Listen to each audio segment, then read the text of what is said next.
that this virus continues to strike us where it hurts most. That is among our healthcare workers. This month alone, of the 274 dead, 8 are medical doctors. And these are people who have dedicated their lives to save the lives of the majority of us. When one of them loses his or her life, as a country, we are the poorer, in greater pain, because there is a bigger vacuum left and less soldiers to defend us. Once again, on my own behalf, on behalf of the government, I want to pass my sincere condolences to the families and friends of those, including our medical doctors, who have left us and passed on. Fellow Kenyans, in view of the rising numbers of positive cases and deaths from COVID-19, today I convened 2 meetings. One with the Kenya Medical Practitioners, Pharmacists and Dentists Union, and one with the National Emergency Response Committee on Coronavirus to deliberate on the emerging issues. And following the meeting with NAC, the committee has resolved as follows.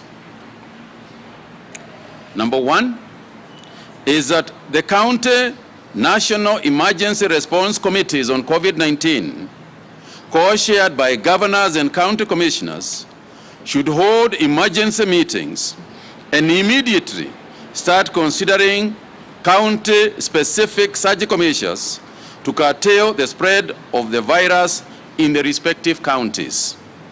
This is in recognition of the fact that the attack rate in the country is different now from county to county, and it may be necessary to take measures within counties that we are not taking in other counties. Number 2, during these meetings, the committees should also assess the county status on oxygen and personal protective equipment for healthcare workers. We have urged that the committees should be responding to the report that is been given by the committee chaired by Eva Jenga on the report on the status of the counties and respond to the shortcomings seen in each county. Number 3, any measures agreed upon must also be consulted, must follow consultations with the Ministry of Health on protocols and guidelines and the Ministry of Interior and Coordination of National Government for enforcement. Once agreed, the announcement of the measure specific to counties will be announced by the county NAC and specifically the county governor. Noting that the country has adequate stocks of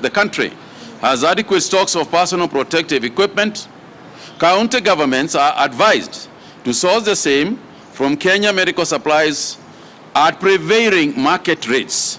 This is in accordance with agreement between the ministry, the Council of Governors, and Parliament. In the last few days, there has been concerns about insurance cover, which is the reason the insurance cover and other medical requests that have been made and demands that have been made by the KMPDU. And this morning, in consultation now with the unions, with the doctors' unions, we have instructed the National Insurance Hospital Fund to quickly conclude the negotiations for comprehensive group life, last expense, enhanced work and injury benefits, and group personal accident cover for COVID-19 as approved by the Cabinet, and announce the conclusion and effectiveness of those insurance benefits tomorrow. Fellow Kenyans, Even as we make all the necessary plans to ensure that our health workers and other Kenyans seeking medical assistance are catered for, we must never forget that containment measures in funerals, in weddings, in burials, and other social functions and gatherings are now being widely abused. We therefore appeal to Ngao, the police, and other enforcement agencies, as per instructions by His Excellency the President during the last nation address in vis-a-vis COVID-19 at State House, to implement without any reservations and without any reference strictly the laid down protocols that we have given as far as these areas of gatherings are concerned.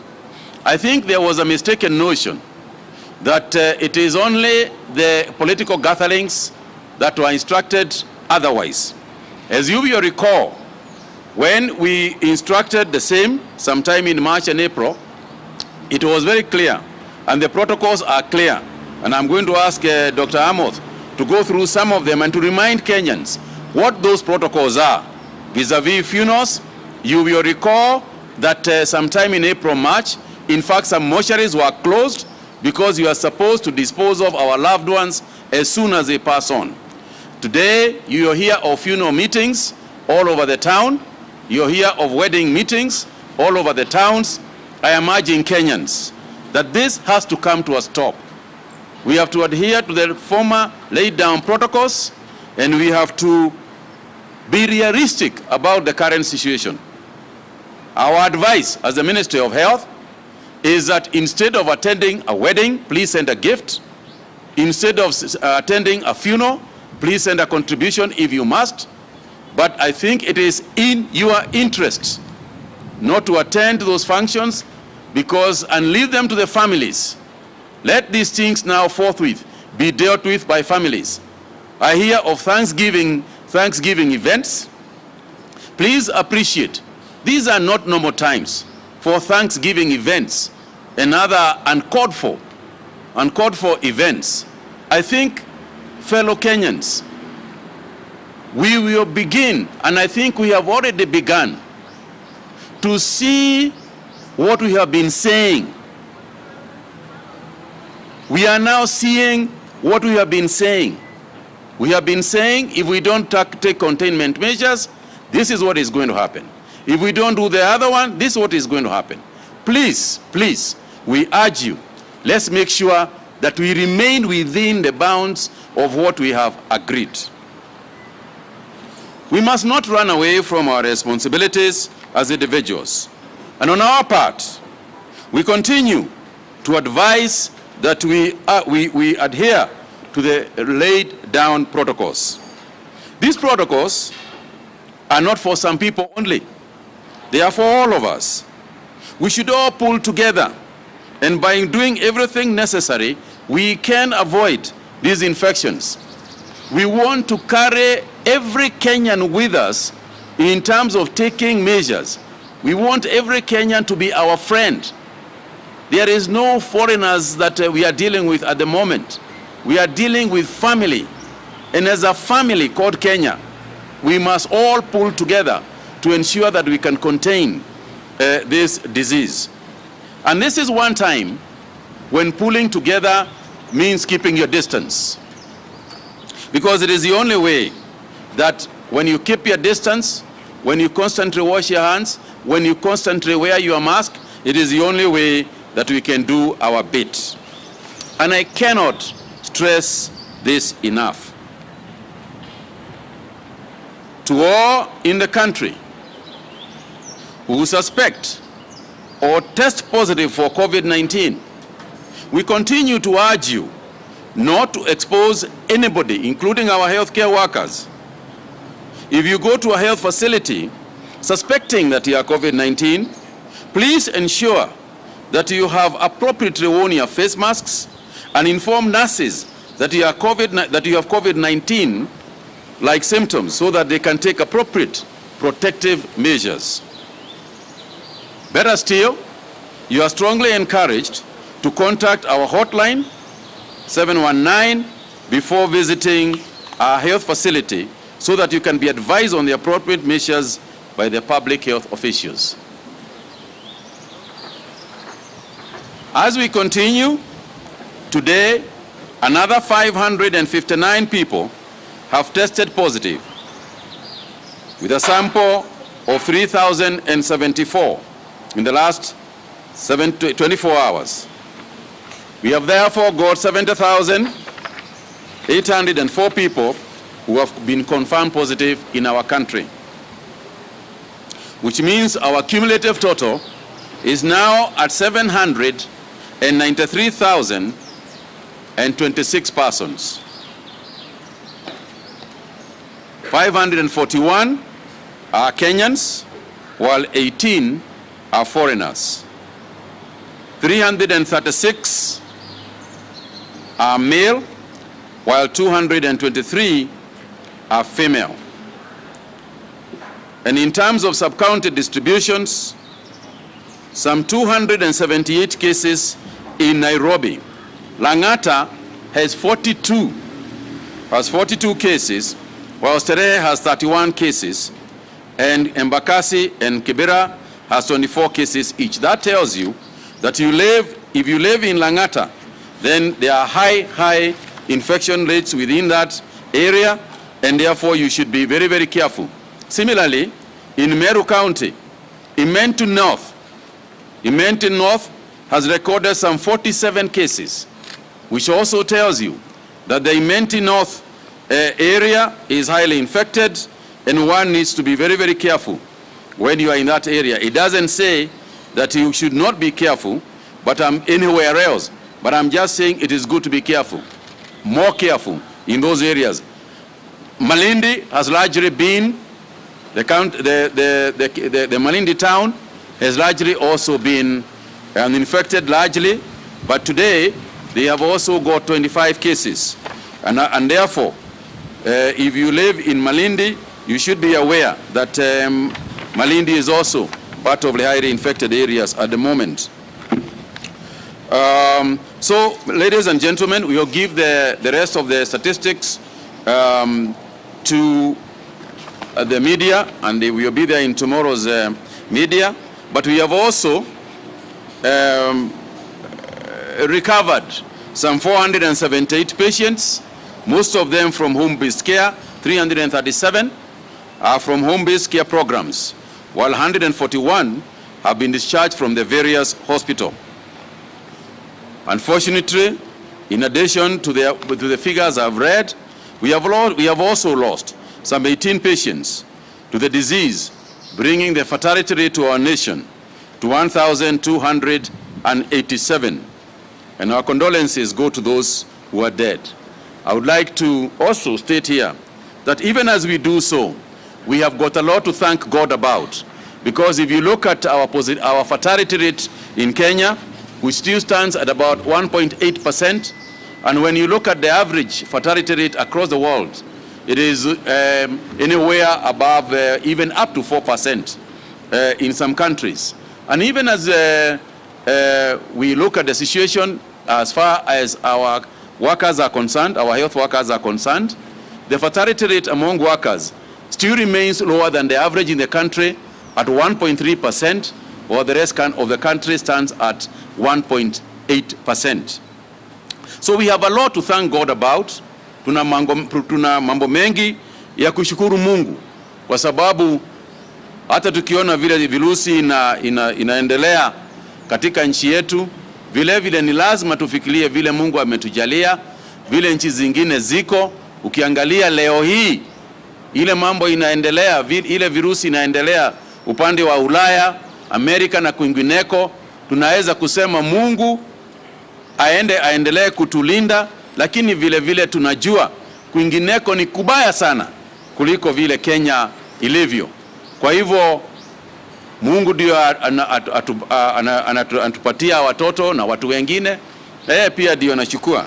Lakini tungeomba sana wananchi kwa jumla, tafadhalini, vile tumesema ni kwamba katika counties kutoka leo, counties zenyewe zitajiangalia wenyewe, governor na county commissioner ambaye ndio chair na co-chair wa ile kamati ambayo ni National Emergency Response Committee ya counties, watakuwa na mikutano kama tulikuwa nafanya hapo mwezi wa March. Ndio kila county inaweza kutueleza vile wanajionea katika hiyo county yenyewe, watazungumzia hiyo maneno. Vile vile tumewauliza na committees wawe na mikutano hata na madaktari na unions katika county zenyewe, ndio wasungumze hali zilivyo, kwa sababu vile sisi tumejionea ni kwamba kama wizara ya afya ni kwamba kwingineko sio hati hakuna PPE, sio hati hakuna vile tunaweza kujipanga, ni vile tu mipango katika counties saa ingine sio kamilifu. Ukiangalia sana mambo ya oxygen, kuna counties zingine zina oxygen ya kutosha. Ukiangalia kama Kisii, kama Mombasa, kama hapa Nairobi, tuna oxygen ya kutosha. Vile vile nimezungumza na wale watu ambaye wanatoa oxygen, private sector, kampuni ya kibinafsi ambazo ndio zinauza oxygen, na wametuambia ya kwamba hakuna shortage, upunguzi wa oxygen katika Kenya.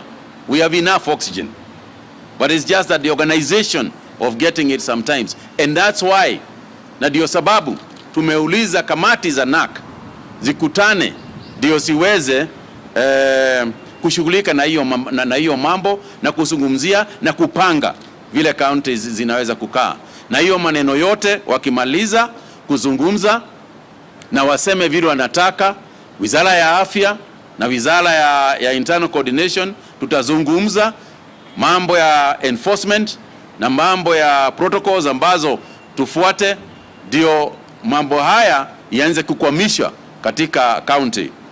Sababu ya kufanya hivyo ni kwa sababu kuna county zingine ambazo ni lazima zichukue mikakati na masharti ambazo sio lazima ipelekwe county zile zingine. Ndio sababu tumesema sisi tunaendelea katika national government to advise, to take stock, to announce what's going on, but we also want the committees at the county level to engage at that level so that we can be sure that we are saving lives.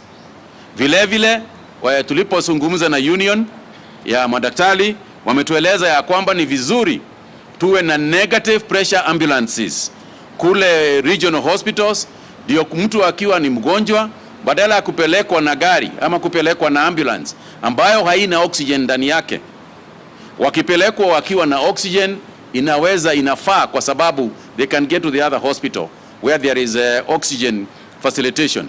But if you all remember, we spoke at length a couple of months back. We spoke at length about the importance of counties installing oxygen facilities in the various county hospitals, and we give money for that purpose. And that's why we are saying let the county committees meet to assess their own. In doing so, we urge them to take reference to the Eva Jenga-led committees from the Ministry of Health that went around the country in every county and gave recommendations about what measures ought to be taken by the counties. So before I ask for questions, let me ask Dr. Amoth to just refer to some of the issues I raised and also remind us about the various protocols. Thank you, Waziri. I think one of the issues he raised was about the burial protocols, which initially were developed by the World Health Organization and then were scaled down to individual countries for customization. And in our protocols, any COVID death ought to be buried within 48 hours. Maximum number of persons in attendance must be 50 or less. In terms of preparation of the body will be packed in the morgue, and the coffin will be sprayed in the morgue before being loaded into the hearse. The pallbearers will be expected to wear masks and also gloves. The public health officer who is going to oversee this protocol is not supposed to wear hazmat material to avoid stigmatization of burial of COVID-19 deceased persons, but will be present to ensure that all these measures are followed during the burial process. Then the other public health social measures that we have continued to announce will need to be emphasized and need to be practiced. That is hand washing, use of sanitizers, masking throughout, and maintenance of distance. And there is that concept of the 3 C's, what to avoid. Avoid crowded places, number 1. Avoid close and avoid close contact. The chance of contracting COVID-19 on top of practicing other infection prevention control measures. We have also developed other guidelines for use, like, for example, in restaurants, for sports facilities, for the transport sector, like, for example, any public conveyance vehicle ought not to carry more than 60% of its capacity. And of course, all infection prevention control measures must also be adhered to. And we rely on the Ministry of Interior and coordination of national government, plus the county health departments to be able to ensure that these measures are enforced.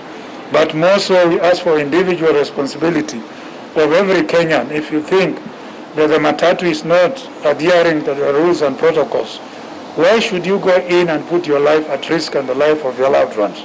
So again, we continue to espouse the need for individual responsibility to protect not only yourself, but also your family members and close friends and the public at large, by all of us collectively adhering and respecting all these protocols and guidelines. Thank you. Right, we take questions now. Please, as usual, you know the drill. I've not come here for a while, so I don't remember, but thank you. My name is Kennedy Muredi from NTV. Number 1, you've spoken of what the meeting that you had with KMPDU, and were you able to avert a probable strike that they had declared for 21 days? And number 2, we have seen that the government has already said that schools will be opening in January. Is this not a threat? Today we've received reports in our newsrooms that there's a student who has died, they had gone home, and the parents are also probably sick, and it poses a danger. Were we rushing in this? Then there's the question of doctors and where are they contracting this virus? Is it when they are treating, or is it that when they are coming to the hospitals, they are posing a risk to also the patients that they are seeing at the particular hospitals that they are going to? Is it, and the other question of PPEs, and also the question of employment of more doctors, because we are seeing that the numbers are now going down, they are not going up. And political activities. Is it, when you say that these recommendations or these guidelines are not for selected few, we are seeing that other meetings are going on. What is your view on this particular matter, and also what is the definition of a political meeting, if not also a BBI meeting? Thank you. Mutahi Kagwe from Citizen TV, and I have 2 questions. A few days ago, Pfizer came up with a vaccine that is over 90% effective, and today we've seen another US company, Moderna, come up with also another that is 95% effective. And this adding into the growing confidence that this vaccine will help end the pandemic that has literally ground economies the world over. Just from where you sit as Cabinet Secretary and also at the acting DG, what does this mean for Kenya? And the other question is, maybe just paint a picture for us. Out there in social media platforms, Kenyans are being told, if you can avoid getting sick, then don't get sick because there's no space in the medical facilities. And you have rightfully put that by mid this month, this is possibly one of the worst times for the country. Paint a picture for us on how the situation is in the medical facilities. Have they been overrun? And then when will you possibly just make public the protocols for pubs and restaurants? I know they've been holding meetings with the ministry, just coming up with the proper structures for them to work. And we've seen several people being arrested in nightclubs, defying some of those protocols. Are those protocols published, or are they yet to be possibly made public? Thank you.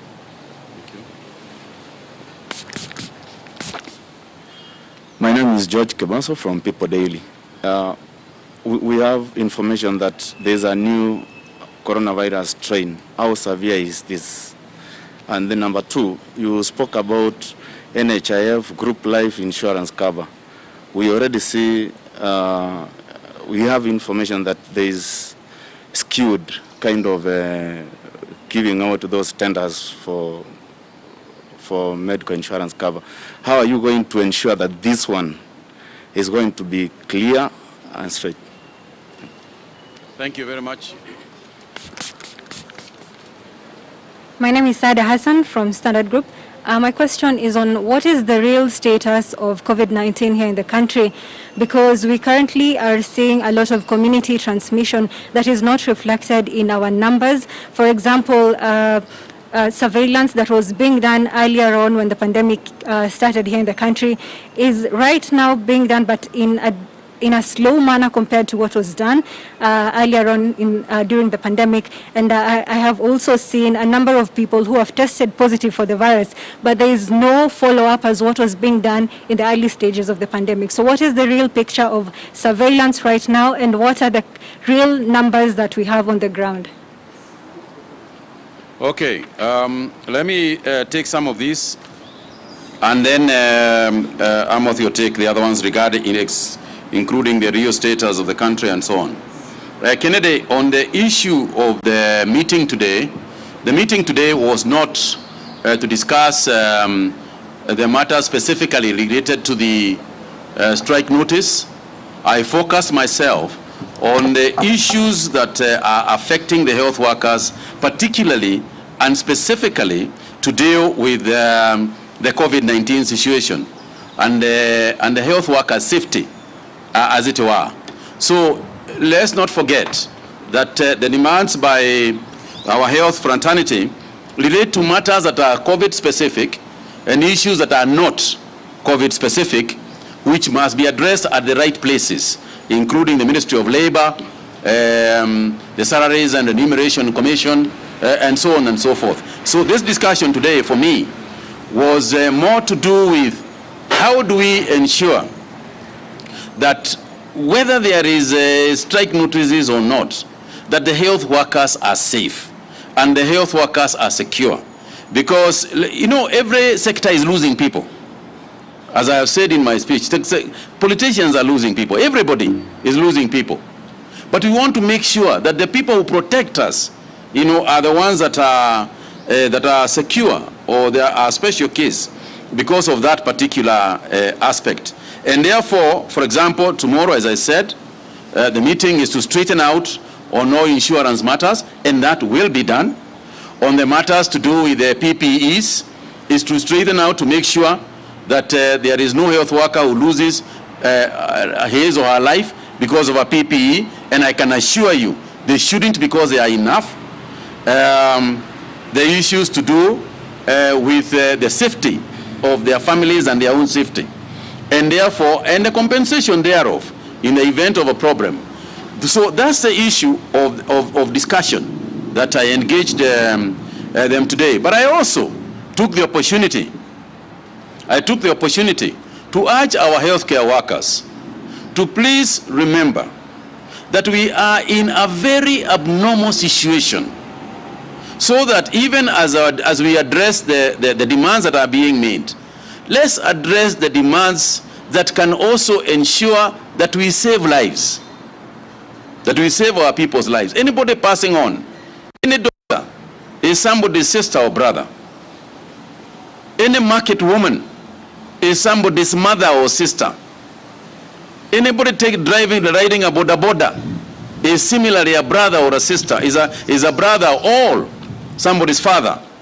So we are saying that everybody is important, but we want to make sure that we take a special classification of doctors. We have said, and I give a narrative, that even in war, civilians get killed, and that's a fact. Children lose lives. But what we always do is ensure that our armies are looked after, because they are the ones who can save those who are left. And that's the spirit with which we discussed. I think we had a cordial discussion I was not disappointed with the discussion that we had. Of course, the unions have a right to issue the strike notices, even going forward, even tomorrow. But the fact remains that my engagement with them is essentially to point out and to just appeal to their sense of continued duty to make sure that this is not the time. At this time, almost everybody is making abnormal sacrifices. And therefore, I'm appealing to them to please consider the situation. That is not to say we ignore what they are speaking to us about, and we will continue to engage them. Employment of more doctors, we are very keen, and we will indeed employ more doctors as the situation arises. And as you know, even before the beginning of the COVID-19, we were still short of doctors. And as you are aware, we actually very quickly got some hospital staff, doctors and other people and health workers on a contract basis. Some of them have expired, and we are looking at renewing them once again. We obviously need to consult also with Treasury to see what we can afford. We are appealing to our development partners to also support some of these health workers that we are employing. On political activities, we have made it very clear, and protocols have been issued about, you remember during the president's speech, he spoke about the number of people who can actually meet. And we are saying the same thing about every other gathering, not just a political gathering, but every other gathering. That the restrictions are clear, and they have been made every day, and we announce here every day. And to go out to the street and call people for a political rally is not just an insult to leadership, but it is also, in a manner of speaking, sending the very bad signals and setting an extremely bad example. And we have said this, and we have said to people, Kenyans, please, don't go to those rallies. Do not attend those rallies. If you go to those rallies, you will fall sick. And there is no point of beating around the bush. And I want to be very honest with Kenyans, because sometimes people tell me, Kagwe, go and be nice. I've tried to be as nice as possible. But what is the point of being nice to a dead person? We want to be alive. I'd rather be hard and get Kenyans living than be nice and have Kenyans dying. That's not the intention at all. So please, when people call you for those meetings, and you can see very well, and you go there and you can see that the spacing is wrong, you attend, the other day I was told there's a big funeral, and somebody was telling me with a lot of glee, you know, about how big the funeral was attended. And I asked them, where were you sitting? Oh, right there in the middle of the funeral. Were people wearing masks? A few. What was the distancing? Oh, no distancing. In fact, at the final stages, we were all crowding around. And I told him, even the dead, if they rose up and saw what you are doing, they will turn in their graves. Because when a person has already departed, I think it behoves those of us who are left to ensure that we protect those who are alive. And I am aware that customs, we Africans, have specific customs. And we have got very deep feelings in times like those. But I'm just appealing. I'm appealing to you. Even as we observe our customs, let us first save our lives. Then we can go back to customs when this whole thing is over. Mutahi, on the issue of vaccines, yes, I am also aware there was a sing-song going on last week about those vaccines, and my comments on it, a couple of insults included, which I take with the spirit that deserves. And let me clear this. Nobody would want us to succeed in getting a vaccine more than the Ministry of Health and the government of the Republic of Kenya. That is why we are also involved through KEMRI, Wellcome Trust, we are also involved in the attempt to come up with a vaccine and to help people and to save lives. But let me also say this. Thus Kenya will not also used as guinea pigs to test vaccines that are essentially not cleared. We are not sure about them. I think the history of vaccines elsewhere also proves us right. And if you look at some of the side effects that we have seen with vaccines that have already been launched, then you can understand why we want the vaccine yesterday, but we are also cautious. And those who are rushing to tell us about the vaccines are the ones who will rush to condemn us when we start getting people dying or having serious side effects. So as a ministry and in consultation with our experts in Kemri and elsewhere, we are also studying all those inventions that are coming up and seeing how it is possible. For example, when you talked about the Pfizer vaccine, yes, they said it will be here. We are still waiting. I don't think it is in wide use even in the US, where it comes from. We also understand that you transport it at a temperature of minus 70 degrees. As you know, even your fridge is at minus 7 or so. So we still have to think about that and see how we can handle those kind of challenges. So essentially, it's all work in progress in our view. And until the WHO has announced that we have now got a vaccine that can be widely used, then that is when we swing into action.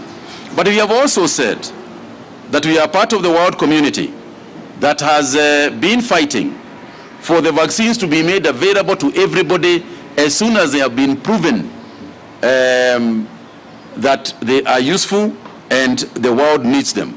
So just to clarify, the position of the government is that we want a vaccine yesterday, but we are also careful about these announcements. Otherwise, you fall prey to just commercial operations. George asked about the strain of the pandemic, and I'm going to ask Daktari to answer all that. On NHIF, I can assure you that there will be nothing that even anybody cannot go to NHIF to look at and to be informed on. There will be nothing that is going to be done that is going to be under the table. Saada, you talked about the real situation in the country, and once again, I'm going to ask Daktari to respond to that, please. Yes, sorry. Thanks, Kennedy. On the matter of schools, yes, we have been informed that in Kakamega, I believe in Kakamega, where we have heard that there's a child who has lost his life. We are not sure, sorry? Kakamega, yes, Mumias. And we don't have full information right now to know whether the child got infected in school or got infected at home. But as we have alluded in the past, working with the Ministry of Education, we have said we will take serious surgical measures so that if there are infections in any school, we will close that institution. And on schools that don't have any infections, then we do not have to close those institutions. And as for opening in January, as we have said often, that's an aim. That's something we hope we can be able to do. But of course, there is no hard and fast rule that says if the infections have gone above control or we are being overwhelmed, then we have to live up to that particular statement. We will be free to make statements like those ones when we know that our children are safe. But we will not, and we have agreed this with the Ministry of Education, that we will not open schools just because we have said that we are going to open schools. We will be guided more by the situation in the country. Well, thank you, Waziri. Just to add on the issue of schools, remember we opened schools with DRC, Congo, Rwanda, and I think South Sudan. And all countries in sub-Saharan Africa have opened schools in one way or the other, either complete opening or first opening. And so far, with our first opening from 12th of September, even though we have recorded cases, the available space in terms of infrastructure has ensured that we are able to isolate those cases, and learning has continued uninterrupted. Why is it important to open schools? Because school is the safest corridor for students and pupils to be able to achieve their full potential. Pupils who have been away from home all this time have suffered undue stress, anxiety, depression, drug substance abuse. We have had increased cases of teenage pregnancy, child mortality, malnutrition, especially in places where we had school feeding program, and therefore with that, children will not be able to achieve their full potential. And also studies done by the World Bank and IMF indicate that for every year a child is out of school, you lose the equivalent of $4,500. If you multiply that by the number of pupils and students in our country, which is about 15 million, notwithstanding the parents who also have to stay back at home and take care of the young ones and also lose an equivalent amount of money, the loss is monumental. So together with the Ministry of Education, it is for us to be able to develop protocols and guidelines that will ensure the safety of schools, of our students and pupils in school, to ensure that we don't lose our future generation because of a pandemic. Suppose the pandemic stays for 5 years. Are we going to close school for 5 years and have no future? So that is something that we have thought about, and as Waziri says, it's not cast in stone. Measures will be taken as when conditions arise regarding whether we need to close whether a particular school or close all schools in view of what was obtaining. But my appeal to Kenyans is that we need to obey these measures to enable our safely open schools, because if we stop community transmission, then we can safely open all schools. Mutahi also talked about the protocols of bars and restaurants. Yes, the protocols are available. Just Google www.health.go.ke and you'll have our protocols on bars and restaurants. And these are the first protocols that we developed.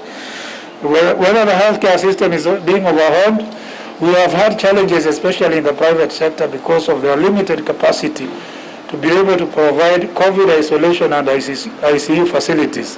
And that is why you have seen the private sector like Nairobi Hospital has opened another 150 bed capacity to be able to release the pressure on the other facility for Kenyans.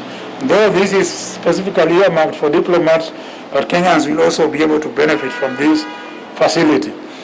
But in terms of the public healthcare system, we still have a lot of redundant capacity. And our appeal to Kenyans is that you will equally get good service if you have COVID-19, if you go to a public health facility, instead of all of us crowding in a particular private hospital and leaving the public health facilities empty. Kibaso asked about a strain of coronavirus. Viruses, of course, as any other organisms, undergo what we call mutations. So far, the COVID-19 virus has been very, very stable. But mutations on their own are not bad, because sometimes a virus can undergo a mutation that makes it less deadly, like happened in 2003 with H1N1, where the virus initially was very, very lethal, but underwent a mutation and became less deadly. I'm not aware of any significant mutation of COVID-19 virus, and if that information is available, we'll be able to share with you. Farida asked about, I believe you're asking about contact tracing, not surveillance.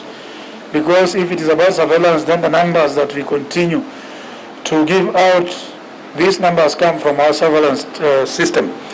What happens, especially when you have what we call phase 4 of a pandemic, where you have widespread community transmission, and you cannot be able to link a person to a chain of transmission, because contact tracing is a very intensive and expensive exercise. It makes no business sense to do widespread contact tracing. The best is to focus that contact tracing in particular spots. Like, for example, if you had an outbreak in Kamiti Maximum Prison, then you can be able to do contact tracing there, because you will be able to map the cases with the chains of transmission. or if you have an outbreak in Kenyatta National Hospital or Mbagathi or Nairobi Hospital, that would be possible. But if you have widespread community transmission, then it becomes very difficult to be able to link the chance of transmission to the cases, and it is better to deploy that resource elsewhere to be able to give you better results. For example, for us, we are going to ensure that in phase 4, we reduce mortality for those who have severe COVID-19 disease. We enhance surveillance at all places, including public hospitals. That one of the reasons before you are even admitted, the doctors must have a very high index of suspicion to even think of COVID as one of the potential diagnoses as you get admitted. Then in terms of testing, we want to deploy even the rapid test kits such that when these become available, then even before we put you in, we already know your COVID-19 status. And of course, there is communication which continues. We continue to articulate on a day-to-day basis to ensure that we are all protected. Thank you. I think the other one thing I wanted to, particularly to do with the county governments and the matter of NHIF, because as you are aware, there are some county governments that do insure their people with NHIF. The idea is that all county governments should be doing so. And one of the issues that they have raised at the county government level is that sometimes the money is delayed from the treasury, and therefore they are unable to pay at NHIF. One of the resolutions we made today with the Council of Governors, represented today by Governor Kagwe, is that as regards direct payments to both KEMSA and NHIF, the Council of Governors will communicate to the Treasury and with a copy to us to ask that whenever the county governments want to insure the doctors and healthcare workers or even other workers within the counties, then this money, instead of waiting for money to come from the Treasury, to go to the county governments, reverse back to the institutions I just alluded to, that this money can be able to go directly to KEMSA for the PPEs or directly to NHIF, so that we can fast track the protection that we are seeking. So this will be triggered by the Council of Governors writing to the Treasury, and obviously Treasury looking at the PFM Act and to see how this can be fast tracked so that we can immediately start saving our workers and make it more convenient and faster to get the work done. Mutahi, you seem to have a... Oh, the vaccine. I thought Waziri addressed that. I think she wants to hear it from you as well. The Moderna vaccine and the Pfizer vaccine are what we call mRNA vaccines, messenger RNA. I will tell you RNA in full later. So this is basically scientists trying to use technology to be able to put into our cells the instructions that determine the proteins that the body produces against COVID-19. And then once these antigens or these particular parts of the COVID-19 are produced by the body, then the body generates what we call an antibody, or a protein that can be able to neutralize the COVID-19 antigen. These two vaccines are made through that process, and no wonder if you look at the efficacy that they reported 99 and 95 are similar. But as Waziri said, these reports are not yet peer reviewed because we want them to be independently reviewed. We also need WHO to be able to give its guidance. And of course, this is not the tail end of the process, because the tail end of the process requires a further 2 or 3 months of investigation of these vaccines before they can be able to be submitted for approval for use. So efficacy and safety are paramount. And as Waziri said again, these vaccines, because of their very nature, they are stored at a temperature of minus 70 to minus 80 degrees, which is not available in our normal cold chain system. And therefore, even if these vaccines become available, we will need to revamp our entire cold chain system to be able to accommodate them. And of course, you also need to remember that the demand, if the vaccines become available, will be so high, and therefore countries, especially the developing countries, will be at the tail end of receiving the vaccines. So for us, we will continue to advocate for the public health social measures to be able to contain the virus. And now that I have the platform, also there was a question about the doctors. Yes, doctors who are properly trained, or healthcare workers who are properly trained and are properly attired in their place of work, have a very, very small risk of contracting the virus. If you follow the standard operating procedures, you are fully gowned in your personal protective equipment. But remember also, doctors also and healthcare workers are members of the community. And it is very difficult to pinpoint where somebody acquires the infection. So it is a mixed bag of goodies. There are healthcare workers who don't take the other precautions outside the 3 Cs. They don't take cognizance of the 3 Cs. Of course, they'll be as exposed as anybody else. But doctors who have been trained and properly attired stand at very limited risk of getting the infection. Thank you. Thank you very much, ladies and gentlemen.